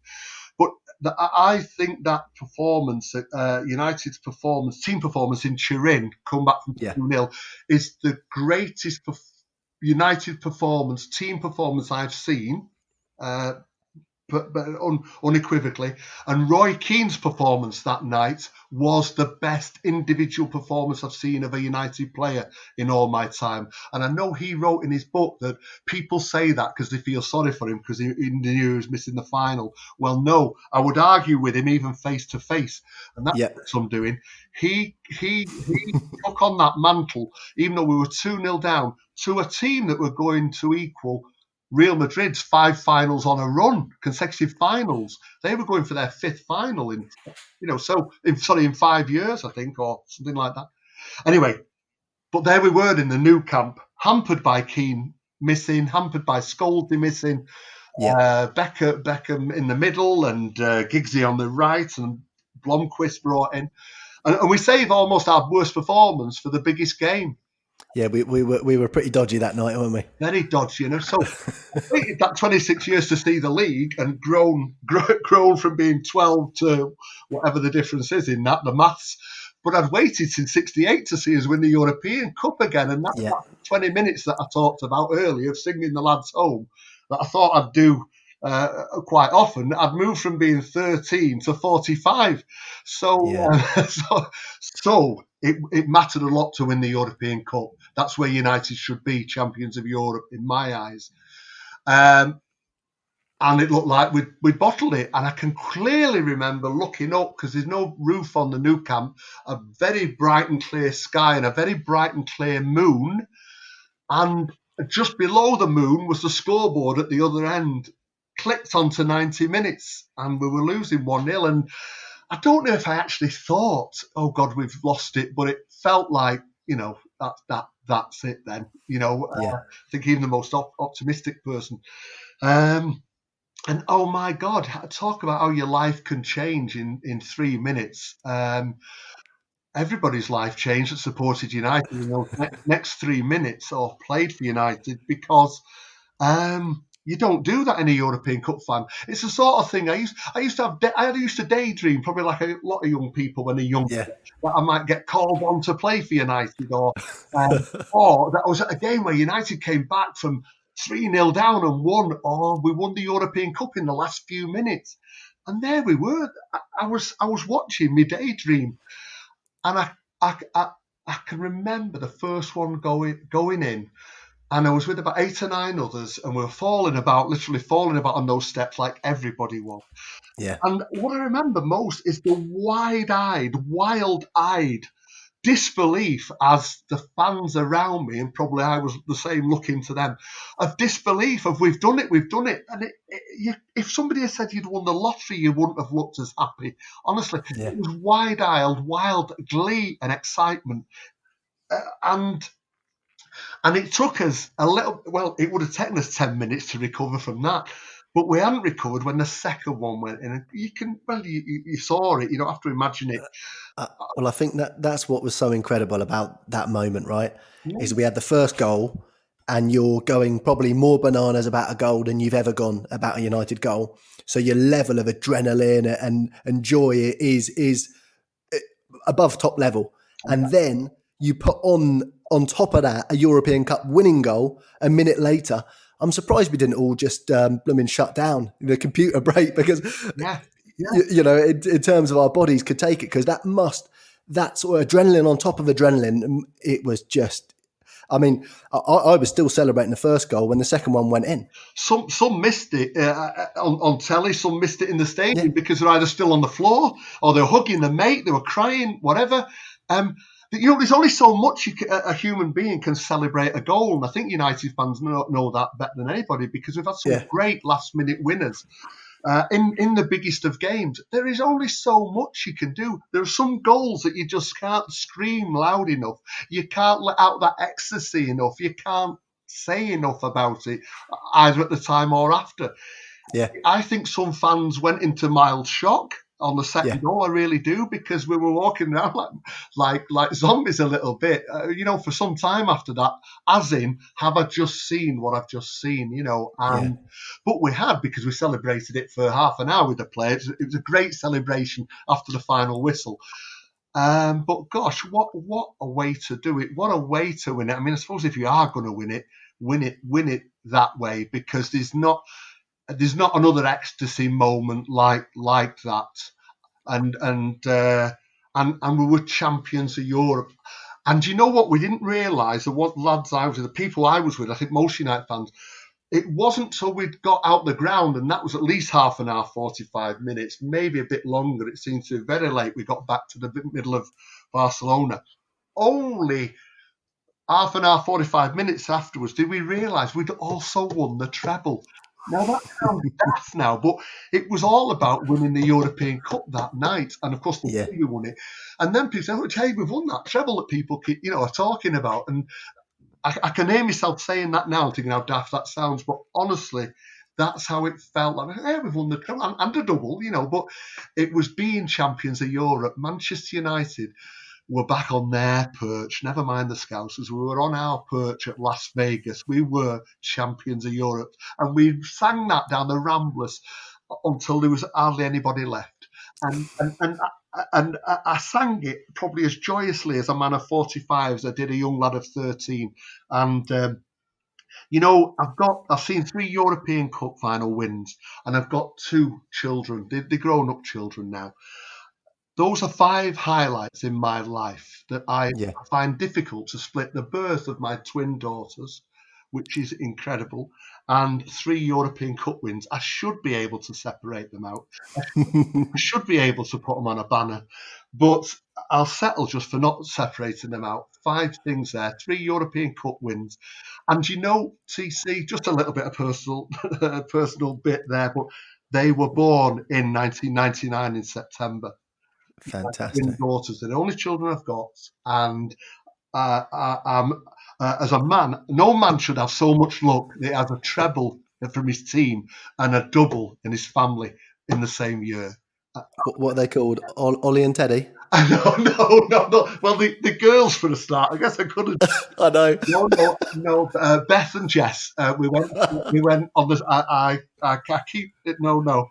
I think if it had been 2 boys, it'd have been Matt and George. I threatened my missus that our kid's going to be Eric, Yeah, she said that's a rubbish name, and I said, you don't know what you're talking about, love. But Of course, names come in and out of fashion, don't they? they do indeed. But yeah, I totally get it with the European Cup. I mean, I think I believe we should have won more. It was always my dream as a United fan to see us win one.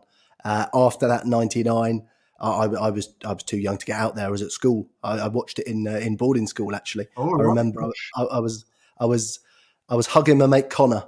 I remember that when that second goal went in, and we had the beers stashed under the sofas, Yeah. and the old teacher let us stay up for it, which is just as well, because we would have found a way, we'd have gone over the walls. But it was always my dream to watch us win a European Cup, and of course in Moscow I got the chance to do that. So for me, 99, the end to 99 is always like a massive memory for me. But as I'm sure you can kind of imagine, when you were 13 winning the European Cup, you comprehend what's going on. It's a massive thing. But then when you're 45 winning it, you can appreciate it that little bit more, can't you? And of course, Oh, yeah. the distance in between them, I only had to wait, 9 years until 2008. And I thought that was, for me, that felt like a lifetime. But you were in Moscow too? Yes, I was in Moscow. Yes, I had a couple of days trip with a few lads, and that was of course that was superb. And you know, in the excuse me, in the Moscow one, I do remember thinking the build up to it. You're always a bit worried about how we're going to win it, and Chelsea were no mugs, you know. No. But I remember having a couple of times I thought, do you know, I've been to two so far and we've won them. And they were so special in their own right. And I've described the '68 one. We've talked about the '99 one. They were very special, not just because it was Manchester United, but in the way they unfurled and what it meant. And I thought, do you know, however good this is, it can't be as good as the other two. You know, what else could it be? But of course, I'd never seen one go to penalties. And then I'd not seen one. When talk about thinking it had gone in '99, we all thought it had gone in 2008. When all Terry had to do was score. Yeah. All he had to do was score. And so the joy again, they've all been like that burst of excitement of knowing that, oh my goodness, two of them we thought they'd go, well, even three of them you could have thought, is it going to end well for us? But to see that one go over the bar, because it's different if you've got to score a penalty to win it, but to have the other team miss it to win it, not many people say, oh yeah, I can see this one coming, we'll win it. You know, when that went over the bar again, that burst of energy, bloody hell, it was just, again, probably not quite up there with '99, but again, you can't separate it out, and why separate it out, you know? But hopefully, TC, you'll see another, and I'll see another. I firmly believe United will be back. Yeah, I mean, hopefully. Well, I'm sure we will. It's just a matter of how much time, right? I mean, I thought we were superb in that first half in Moscow. I thought we should have blown Chelsea away, actually. I personally, when Terry started walking up, I thought, blooming hell, who is it? That's the first thought. And then I saw him adjusting his armband for the pictures that would follow. And I thought, not Terry. I was like, anyone but Terry. Yeah. And I just thought, in that moment, I just thought, what can I do? And I just held my arms out as if I was Van der Sar and just shouted as loudly as I possibly could as he was coming up to the penalty, just to do anything I could to help us get out of that situation. But as we all know, he slipped on that. It was a very wet day in Moscow, wasn't it? It was very wet day, very wet night. Yes. And it started one day and finished the next, right? On Moscow time. One of, I think, the only European Cup final ever to start on one day and finish on another. Right, started on the 21st of May and finished on the 22nd. Georgie Best's birthday. And so we were one on George Best's birthday, one on Sir Matt Busby's birthday. I'm not sure whose birthday it was in 1968, but I guess it doesn't matter. But yeah, you were right. We were well on top. I mean, I can remember Chelsea coming into it, Lampard getting a grip of midfield. Right after half time and up to about 50 odd minutes, you know. And I remember saying to my mate, Mike, bloody hell, Chelsea are coming back into it here. They're coming back into it. Why aren't we doing something? Why isn't it just readjusting things? I think in the end they did. Carrick. Little did we know how much we'd come to appreciate Carrick then.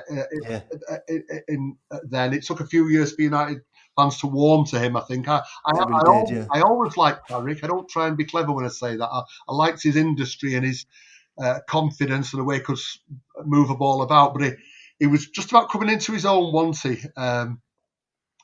In that 2008 final, I think he kind of started to get on top of Lampard and seal him up a little bit, and Owen Hargreaves, of course, who we tend to forget about now. Yeah, well, I mean, Hargreaves played basically almost like a right wing, didn't he? And Ronaldo on the left. Yes, that's true. And Yeah. we had Lampard and Drogba both hit the post, didn't they, as well? I loved Carrick's first season when he was just playing. Him and Scholesy seemed to be playing their own little game in midfield in 06-07. Yeah. And it did take a while because 18 million back then was seen as a massive fee spent on a midfielder. And there were still the Keane comparisons, weren't they? He wore the number 16, of course. Yeah. And people were trying to find the new Keane. But just as there was no new Robson, there was no new Keane. There's a different player comes about. And of course, Carrick's not on the level of Keane or Robson, but he was an integral part of the team going forward. Yeah. Look, before we get to the modern day, just quickly, I know obviously when Fergie retired, you actually wanted Jose Mourinho to take over. Is that right? Do you know? I did all. Yes, and it's funny now because with social media, it's dealt with. You know the guy or the gal that always says, "Oh yes, I always thought Fergie had come good." Well, in a way, I would have liked that if there had been Twitter, Fergie would have gone in '89. There's no doubt in my mind. Yes, yeah, I was going to ask you that actually. I said that there's 33,000 roughly at that game against Palace when I held the banner up. I must have met at least 50,000 people that have told me since. They were at the game, they didn't agree with my banner, and they knew Fergie was going to come good. And I just smile at them and think, okay, fair enough.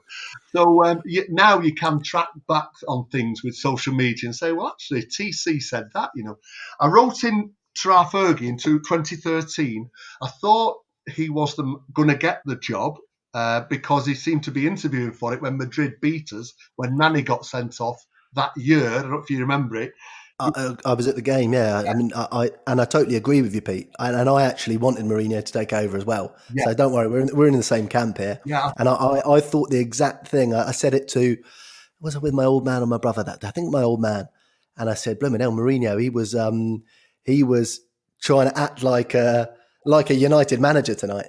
And it seemed he was very complimentary, wasn't he? Even after the game, he was very more complimentary than when he was our boss, actually. Very much so. Yeah, he got slated in the Madrid press for not sticking up for Real Madrid more or saying how well Madrid had done that night. Yeah, it was almost like he was interviewing for the job. But I did caution it with that. He failed in 2007, was it? When he left Chelsea the first time. Yeah. I think it's because he'd made Chelsea into a very good unit, very efficient, almost scientific football, but no flair. The night before he got the sack, I think Chelsea played Rosenborg, something like that, and there's 25,000 at Stamford Bridge.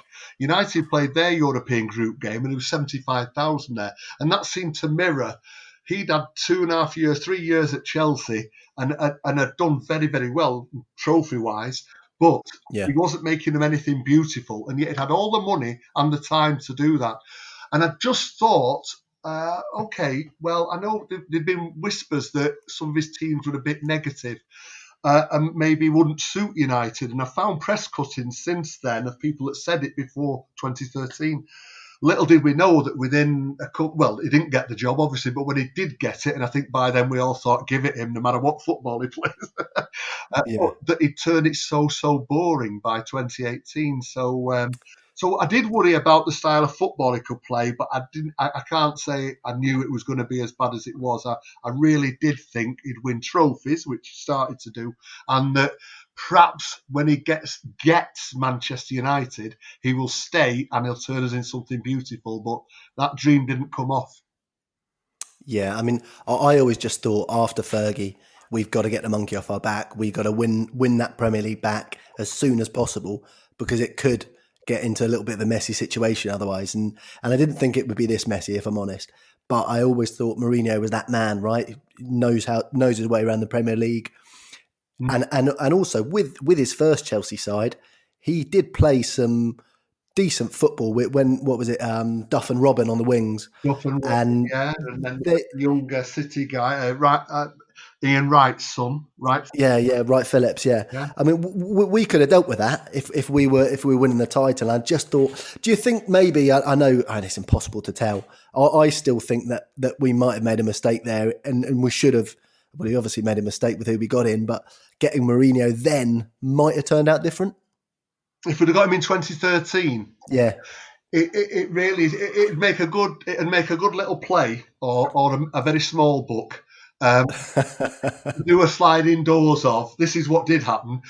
Here's what we think would have happened under Mourinho. I am funny enough. I'm not plugging this TC, but I did my book in 2013 Sir Alex Ferguson. Only intended to do one book because it wasn't just my life following United. It was my life story weaved in. And by the time that came out, I was 59. So I'd done one, and that was fine. That's all I wanted to do. But when Ollie got the job, and so it became a fourth manager in 5 years, I thought, one, it's gone very much like the post Matt Busby era. Yes. After any era ends, it kind of has to crumble a bit, whether it's Roman or Chinese or Manchester United. Yeah. But anyway, I started doing a post Sir Alex Fergie, and so I will have to in it. I do analyse what I think went wrong or right, and what we might have done. I'm not sure I've said that we should have got Mourinho in 2013. I might have to revisit that. But anyway, it ends when we win the league or the Champions League again. TC. So I don't know when it ends, but I'm carrying on writing. There's plenty of material even during COVID. I will be covering all those angles of who we got, why we got them, and then kind of how it turned out and perhaps why it didn't turn out so well. But at the moment, Ollie's still at the wheel, as they say. Superb. No, I look forward to that book with bated breath. And you know what? We were... Of course, you had gone through dark years with United in terms of our position in the table, but we knew, and my generation certainly, was that you just back the manager and everything will be all right. I mean, that's all we ever knew. So even when Moyes came in, it wasn't my first choice. I was thinking he would do well and it was blind faith. Yeah. In hindsight. Yeah. I know you made a little prediction. I don't know if I'm going to put you in it. Do you remember that? Oh, no, go ahead. No, I don't mind being dropped in it. Do you remember your prediction? At what stage was this? What was the prediction? That it'd sort it out? No, you said he'd win a European Cup in 3 years. Oh, gosh. Yeah, what, I mean, he was only there 10 months. What month? what month did I say that? Just Oh man, you know what? That's the problem with doing things. I mean, I speak on this podcast all the time, and as time goes by, you're going to get a lot right and a lot wrong as well. So, and the thing is I guess the main thing is we do it through passion, right? You wanted Moyes to win the European Cup in 3 years, yeah, and passion and faith, and sometimes there is a line between blind faith and faith. So at the moment, I've got faith in Ollie still, but it's not just blind faith. I never thought Moyes or anyone would last 10 months. I mean, McGuinness, his reign I can remember, and O'Farrell, they were 18 months each. And that was amazing for a manager to be sacked, let alone a Man United manager in such a short time. So when the Grim Reaper was hanging over him at that Everton match, I thought, good Lord, that seemed as unbelievable as some of the great things under Fergie. I'm sure if you heard it and I said it, then I've no reason to doubt. I think by about month 5, I was drinking very heavily under Moyes. I was telling all my non-United supporting mates that we were going to tear it up and Moyes was going to be fantastic. Don't worry about it. And they were all laughing at me. But you mentioned Ole Gunnar Solskjaer there, and of course now we're in his second full season of his reign.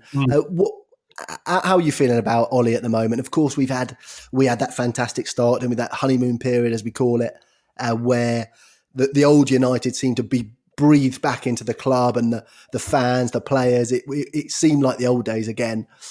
We crashed a little bit at the end of that season, and then we've had good highs and good and bad lows as well. Since then, how are you feeling about the whole situation at the moment after such a positive start, Andrew? Yeah, so it is the $64 million question, isn't it? Because all the other stuff we've done so far tonight, which has been great, we are all speaking with hindsight, which brings 2020 vision, we all know. And so now's the trick of Ollie in or Ollie out. I've never known a boom bust manager like Ole Gunnar Solskjaer's first 2 years. It's incredible, isn't it? Unbelievable for him to come in like that. And I don't think any manager had gone before winning the first 3 or 4 games in United's 142-year history, TC, let alone to win all those matches that we did and then go on that fantastic run, which almost kind of ended in beating Paris Saint-Germain the first time. Yeah, it did, yeah. So unbelievable, and therefore you had to give him the job. And we all thought, great, because this guy gets United. He does get United. Yeah. Moyes, God bless him, Van Gaal, Mourinho, for me, with hindsight, never got Manchester United from a fan's point of view, and that's what matters to me because I'm a fan like you. That's all that matters. We've got to try and play all the good football I talked about before, and try and win things and try for the best. And I'm sure they weren't trying to lose, but 2 of them, if not all 3 of them, were a bad fit for Manchester United's culture. Ollie is a brilliant fit from a fan's point of view, not because he scored the winning goal in '99, but because of how he talks about Manchester United and the players and where he wants to take us to. And it looked like he was taking us there. And as mysteriously as brilliant his first run was, that second half of the season was as annoyingly and frustratingly and disappointingly as bad. And then it wasn't so great, the start of that first full season. No, not at all. Culminating in a 2-0 home defeat to Burnley earlier this year. Yeah. Then was picking it up when the crowds were still going. I was when COVID hit, I'd gone to that City match as I described earlier, and I had a ticket for the Tottenham game in that new stadium away. I've got tickets for the cup match with 3 other mates who never get tickets. We were going to have a day out there like never before, and the world was rosy in that. We knew we were still off Liverpool's level and City's, but the direction of travel was forward and upward, yeah? And I thought he was going to do that, and I think he would have done. He actually carried it on when football resumed in June, but then tailed off disappointingly when it came to the crunch. So then we come to this season, which starts in a pandemic, and we have the worst home start since 1972. Okay. So you're asking me where I'm at with him. I'm definitely 100% in the Ollie in camp. We have got to keep Ole Gunnar Solskjaer as our manager until he's had sufficient time and sufficient resources, that's money, to make a fist of it. He inherited a mongrel of a squad from Van Gaal and Mourinho. They bought a team each, if you go back, I think it was Van Gaal bought 11 players and Mourinho 10. Might be the other way around. And I'm not talking about reserve goalkeepers. I'm talking about players that went straight into the first team, who most of us thought, hey, that's a good buy. A mongrel of a team that consisted of some people he had to get rid of. We won't name names, but they weren't quite the United attitude we want. And now we started to buy some decent players. So I think we've got to give him three years. I'd give him, especially with this pandemic that's on and no crowds, because that is hitting Manchester United probably more than any other team. I know you could say Liverpool are playing behind closed doors and City, but 73,000 people missing from Old Trafford must be one reason why we've lost 3 out of 4 home games, 3 out of the first 4. It must be. If not, then what's my life been about? Supporting United. What's the last 60 years been about? So we've got to see. He's got to turn that home form round. He can't use it as an excuse that the crowds aren't there. The away form's excellent. I think we've played 12 matches overall, won 7, drawn 1, lost 4. But we're in the quarterfinals of the League Cup. We'll probably get through the Champions League, barring disaster. And if we win that game in hand, we're in 5th position. So that's with the sun shining. That's Pete with his sunshine head on of Ollie should stay. I still think he's got all the players there, TC, who, if he was driving a car, he could put that Formula One, he'd put it into a Formula One Grand Prix. But it probably wouldn't win the championship for that season because the car keeps stalling and the battery goes flat now and again and the windscreen wipers don't work on some rainy days. But he can fix all those, and that's his job now, to fix it. And if he fixes it, it'll be great, and he'll go on to stay a long time at United. But I think he can fix it, and I think he will fix it. The pivotal point, I think, and I did say this, I've said it a few times, you want to check my Twitter stream if you've got 2 hours that you'll never get back again. I said early on after he came in that he will stand or fall primarily by what he does with Paul Pogba.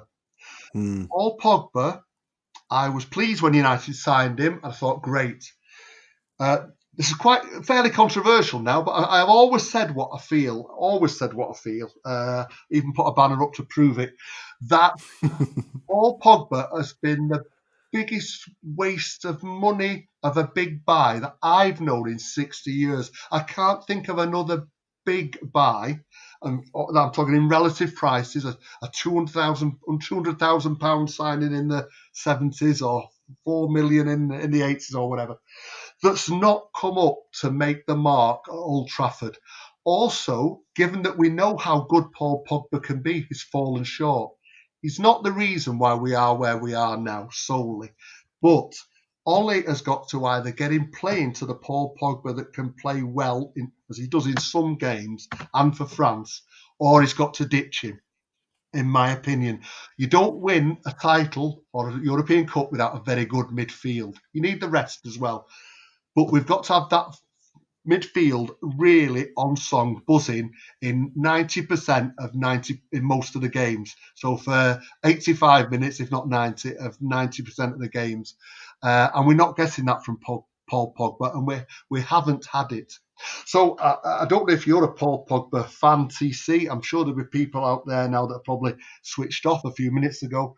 But he's got to get, in the next, before Christmas, get Paul Pogba playing right or ditch him. And have a plan B alongside Fernandes and maybe the other guys he's brought in. I'll shut up there now. I've said my piece. Tell me what you think. Yeah, I was certainly a Paul Pogba fan when he came back. I thought he would grow at the club, even from his Juventus days.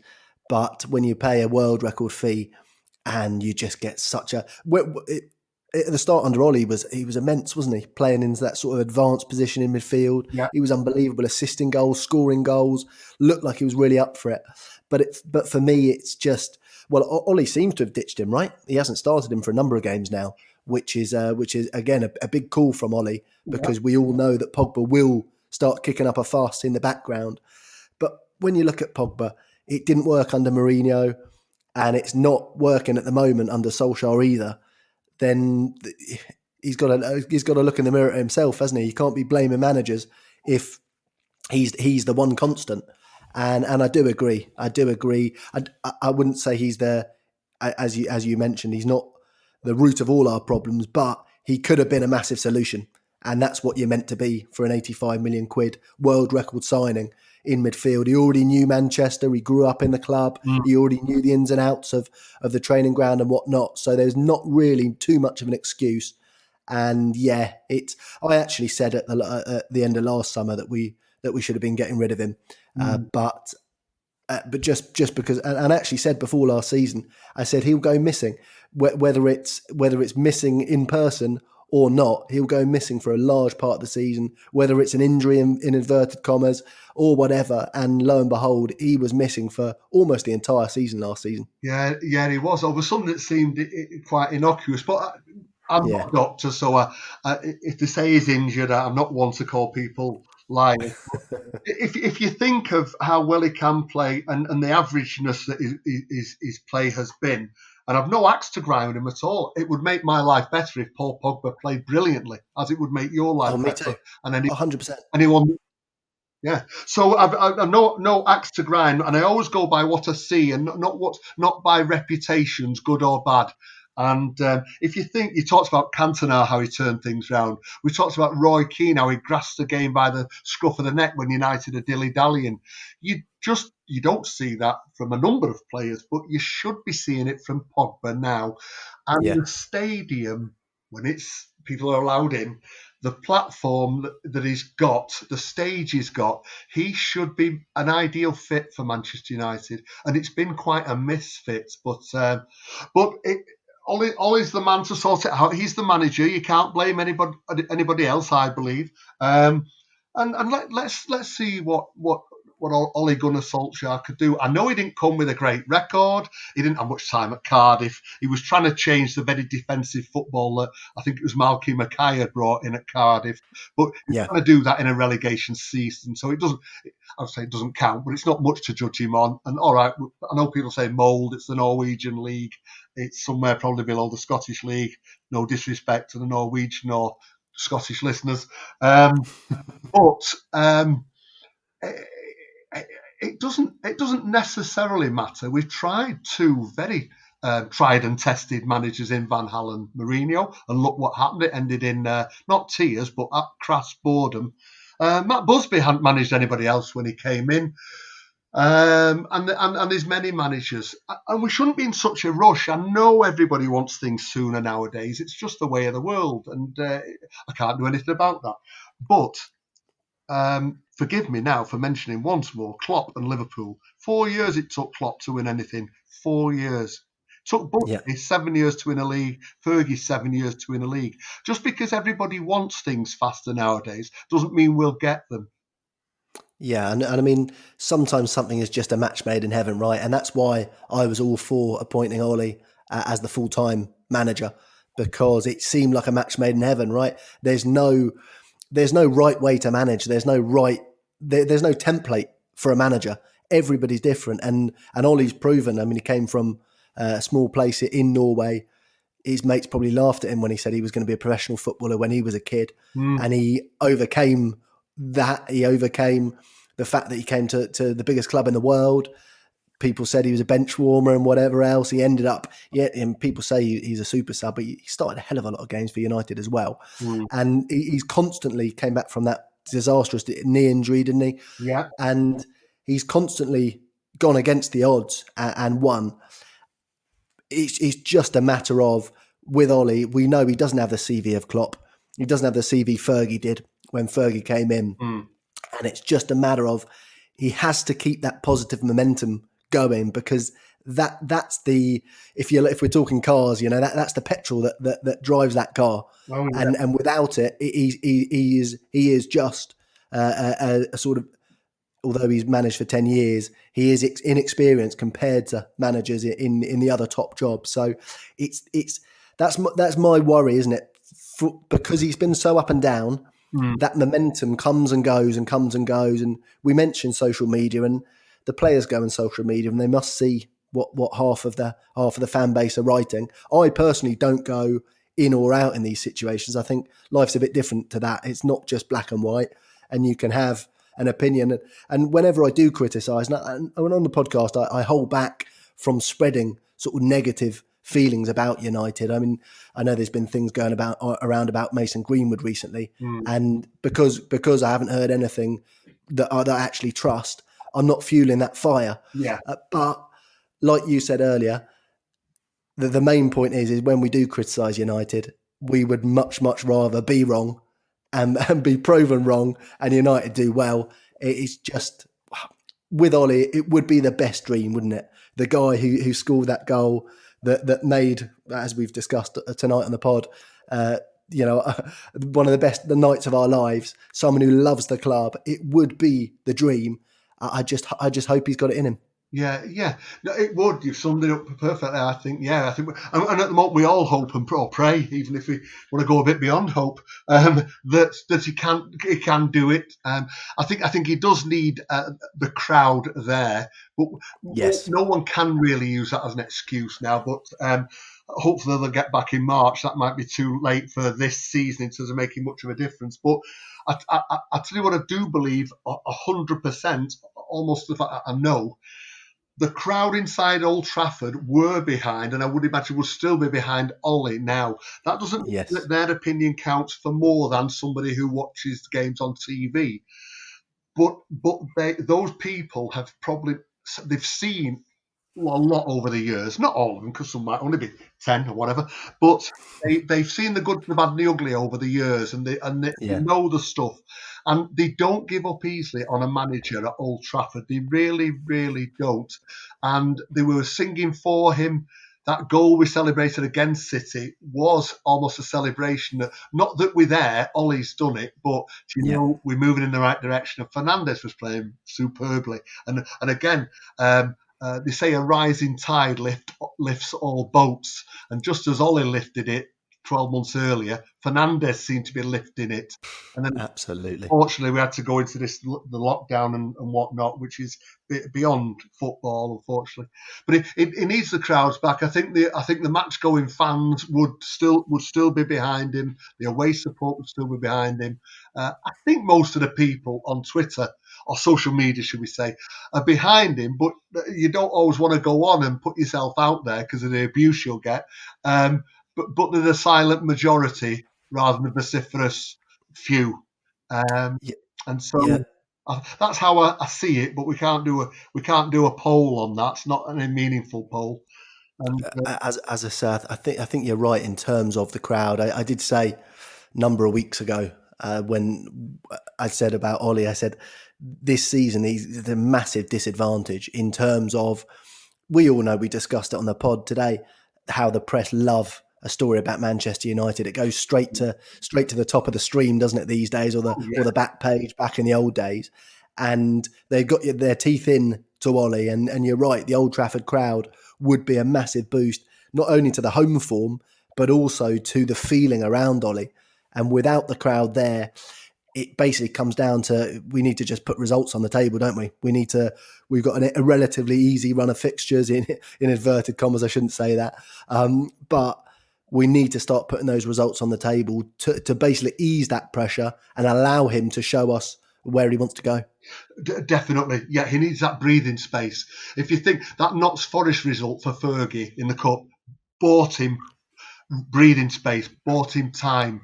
The win in the Cup brought him control. Winning the league brought him almost like nobody was going to challenge him within the club, to the point where near the end of Fergie's reign,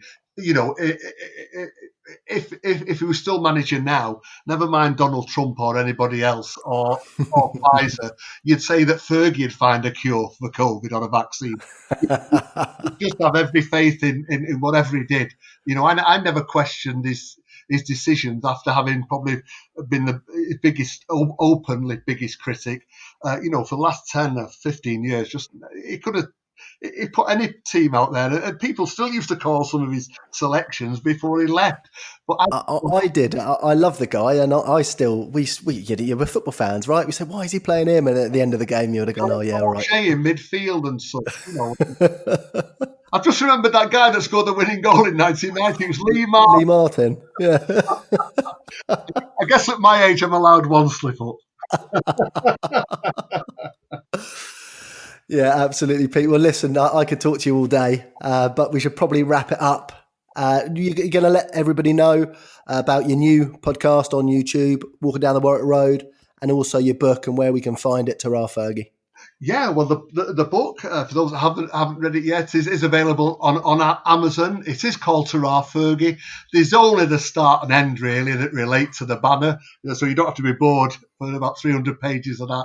It's a fan's journey through life, and a football fan's journey through life, and there are lots of tales, just different tales, not repetitive tales, of some of the adventures that happened along the way, good, bad, happy, sad, tragic, on a couple of occasions. It's on Amazon. You can read the reviews before you spend your money. The reviews are not bad, even now, 5 years down the line. And as regards walking down the Warwick Road, it's something I'm finally trying to get into the podcast era and elbow some of those younger kids out the way, where we talk about United present, but also past as well. So it's not just nostalgia, it's not just the present. Look in, it's called Walking Down the Warwick Road. Tell us what you think. We want people to be with them, not for them. We want fans' comments. Can't do it today on things I've said, although people will have their say afterwards, but it's interactive. So look out for Walking Down the Warwick Road. Try to Fergie. And look out for Ole Gunnar Solskjaer winning the European Cup, the Champions League in about 3 years' time. And a follow-up book coming out, which hasn't even got a working title at the moment. Was that a threat, Pete? Do I need to watch out for your elbows? No, depends how old you are. Whether you want to give that. Very good podcasts out there. They really are. I don't knock them at all, and I'm sure there's a mixture of good, bad, and indifferent. But there's probably my generation don't go on the podcast that much. Either listening to them or appearing on them for whatever reason. It's scientific. It's rocket science for a lot of people my age. But hopefully there's a voice and a space for us on the shelf there, and we'll see and try and do our bit. And if it's no good, people will tell us. Well, best of luck anyway, Pete. And I'd love to have you back on at some stage in the future as well. And you know what? You are always enshrined in our podcast, because when I finish the podcast with Scott, the last word he always says is "ta-ra."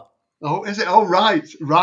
and that's a little nod to, well, of course, to your banner, and also, and we've been doing that since the pod started, and also just a little subliminal message that things are not always as you see. You know, we think we're going through a bad time now, and you thought we were going through a bad time then, right? Yeah. And then the sun came out over Old Trafford again, and everything was different. So, but yeah, you were always pointed to at the end of the podcast with a little ta-ra. Well, I'm flattered and I'm honoured, and that's something I would have aspired to. Well, if you want, you can stand in. When I say cheerio Reds at the end, you say ta-ra, all right? Okay, but thanks. I do want to say just thank you for having me on, and for the people that do give it a listen, I hope you enjoy it, and I've really enjoyed it. So fantastic. I've enjoyed it as well, Pete. Absolutely brilliant. Anyway, thanks for joining us, everyone. Get subscribed if you're not already. Follow our social media, Instagram @United100podcast and Twitter @United100pod. Thanks to everyone who's done so already, and cheers for all the great reviews as well. We'll be back on Friday. Until then, thanks for joining me today, Pete. Ta-ra, Reds! Take care. Cheerio, Reds.